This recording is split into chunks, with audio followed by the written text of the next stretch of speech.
Tatlo, impossible. Ano-ano yun?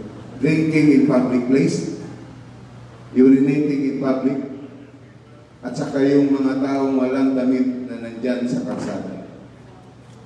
Kasi kung titingnan sila natin, kung sa fine lang, yung una siguro sumusunod sila at nagbabayad ng fine, but along the way, di na sila nagbabayad dahil alam naman nila wala rin mangyayari.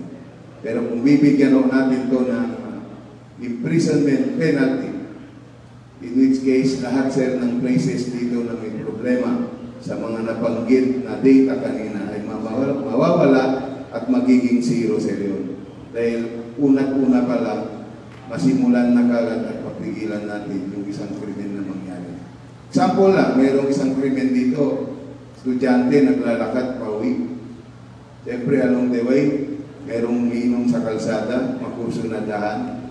So yung mga ganung bagay sir, hoping at itong council natin mapagbigyan yung ating hiling. At ang Davao City, kung obserbahan natin, nag-evolve na siya. It's no longer 12 years before, noong 2012, yung unang punta ko rito, iba pa yung Davao. Yung pagdating ko rito, malayo-malayo ng Davao City compared noong 2012. So meaning, ang city ay nag-evolve, marami na siyang pumupuntang tao rito. So we really also to make a local city ordinance in accordance na dun sa mga nag-evolve na mangyayari sa paligid.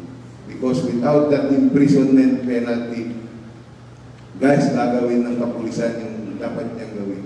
Pero yung tao hindi ko magtatanda. Lalong-lalo na yung mga siga-siga sa bawat mga looban dito sa lugar.